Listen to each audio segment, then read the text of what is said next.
Welcome back po sa aking channel. Heto na po at ating tunghayan ang part 2 at huling bahagi ng mga kilalang Hollywood actors at actress na may dugong Pilipino na marahil hindi mo pa masyadong kilala or alam.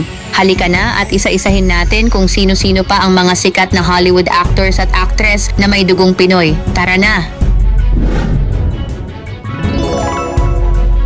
Si Shay Mitchell ay isang Hollywood actress at negosyante. Sumikat siya sa kanyang papel bilang Emily Fields sa mystery thriller drama series na Pretty Little Liars na kung saan siya ay nominado sa People's Choice Award at 6 na Teen Choice Awards. Nakilala rin siya sa pagganap bilang Peach Salinger sa psychological thriller series na You at bilang Stella Cole sa Hulu comedy series na Dollface. Lumabas din siya bilang Tina sa comedy film na Mother's Day at bilang Vanessa sa Christmas film na Something from Tiffany's at bida sa horror film na The Possession of Hannah Grace bilang Megan Reed. Ipinanganak si Mitchell sa Mississauga, Ontario na anak ni na Precious Garcia at Mark Mitchell. Ang kanyang ama ay may lahing Scottish-Irish at ang kanyang ina ay isang purong Pilipina na mula sa Pampanga. Siya ay nakatanggap ng maraming batiko sa social media matapos ma-post ang isang scene mula sa kanyang reality TV show na Thirst sa TikTok. Sinabi ng actress sa interview na, "Alam mo kung ano ang pinagmulan ko. Irish ang tatay ko, Espanyol ang nanay ko."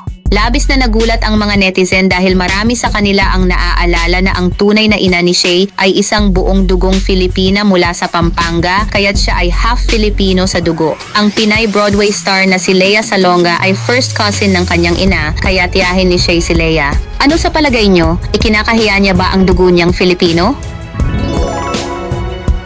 Si Jacob Andres Batalon ay isang aktor na nakilala sa buong mundo sa pagganap bilang Ned Leeds sa 5 Marvel Cinematic Universe superhero films. Nagsimula siya sa isang supporting role sa Spider-Man, Homecoming, mga cameo sa Avengers, Infinity War at Avengers, Endgame, at mga karagdagang supporting roles sa Spider-Man, Far From Home, at Spider-Man, No Way Home. Siya ay lumabas din sa web series na The Daily Bugle at ginampanan niya si Keon sa Netflix film na Let It Snow. Kasama din siya sa comedy spy film na Lift kasama si Kevin Hart at ang titular character sa sci-fi television series na Reginald the Vampire. Ipinanganak si Jacob Batalon sa Hawaii sa mga Filipino immigrants na magulang na sina Billy Batalon at Vangie Andres mula sa Pangasinan.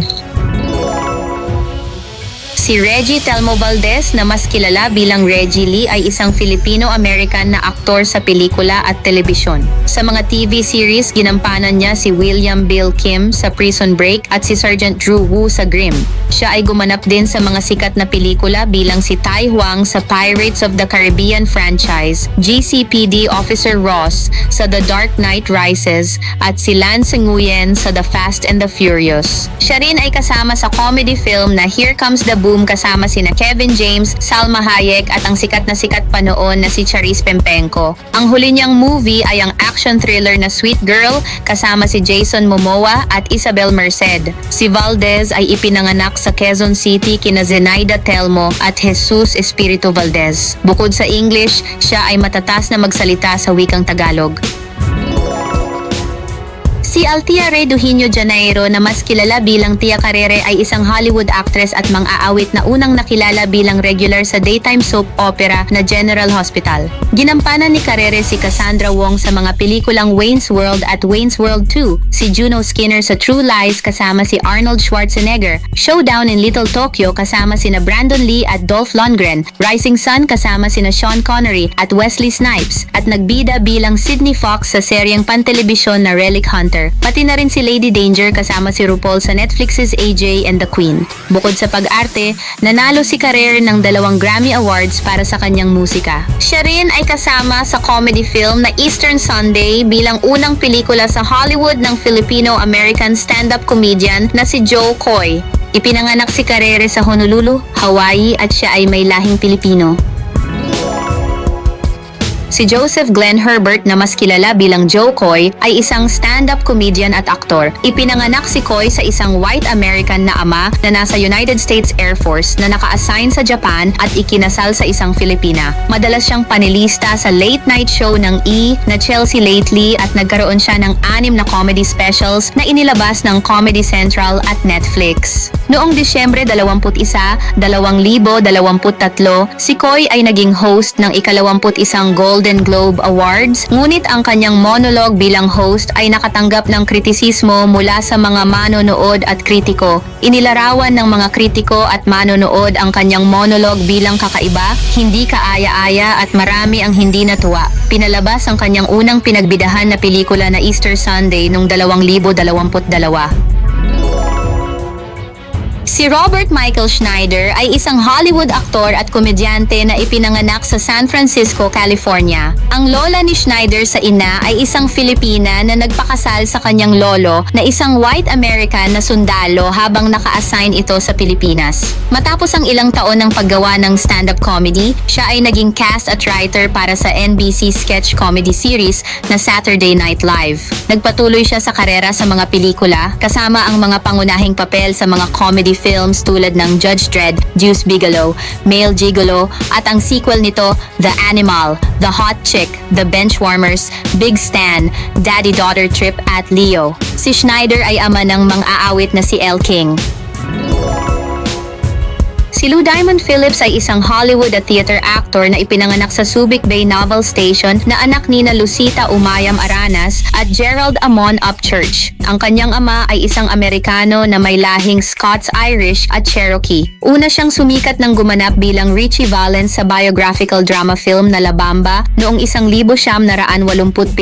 Sa movie na Stand and Deliver, si Phillips ay nominado para sa Golden Globe Award at nanalo ng Independent Spirit Award. Ginawa ni Phillips ang kanyang debut sa Broadway noong 1976 sa revival ng The King and I, kung saan nakatanggap siya ng nominasyon sa Tony Award para sa kanyang pagganap bilang Haring Mungkot ng Siam. Ang iba pa niyang mga kilalang pelikula ay kinabibilangan ng Young Guns, Young Guns 2, Courage Under Fire, The Big Hit, Broke Down Palace, Che, The 33, Eastern Sunday at Werewolves.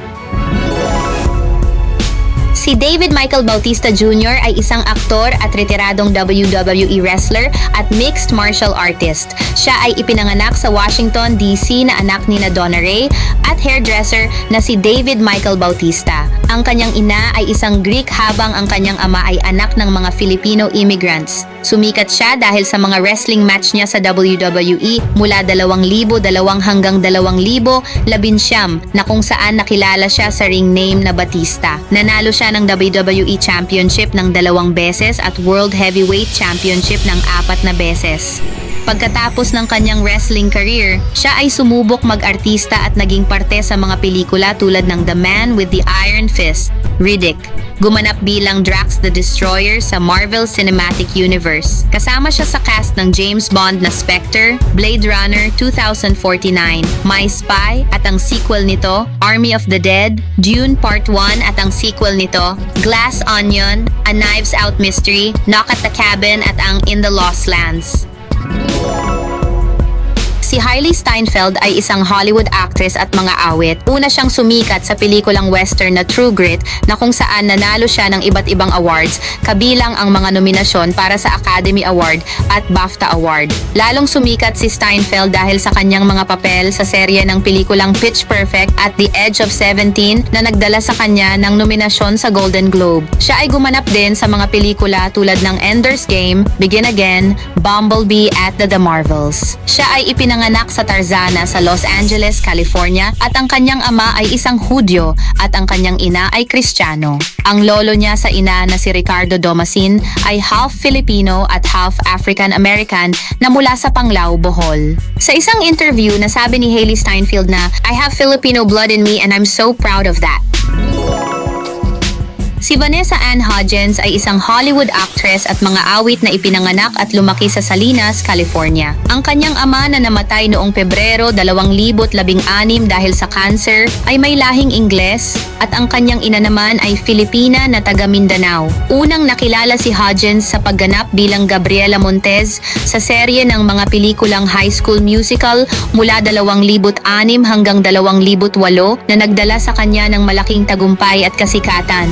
Lumabas din siya sa mga pelikulang Bandslam, Beastly, Soccer Punch, Journey 2, The Mysterious Island, Spring Breakers, Second Act, Bad Boys for Life, at Bad Boys Ride or Die. Nagbida rin siya sa Netflix Christmas movie na The Princess Switch at ang mga sequel nito. Siya ay bumisita sa Pilipinas noong Marso 2023 at ginawaran siya ng Malacanang bilang Global Tourism Ambassador. Nagpakasal si Hudgens at ang baseball star na si Cole Tucker noong Disyembre 2023 at isinilang niya ang kanilang anak noong Hulyo 2024. At diyan nagtatapos ang ating part 2 na video tungkol sa mga sikat na Hollywood actress at actors na may dugong Pilipino. Kung bago ka pa lang sa aking channel ay huwag kalimutan mag-subscribe at i-click ang notification bell para lagi kang updated sa mga bagong videos natin. Muli, maraming salamat sa panonood.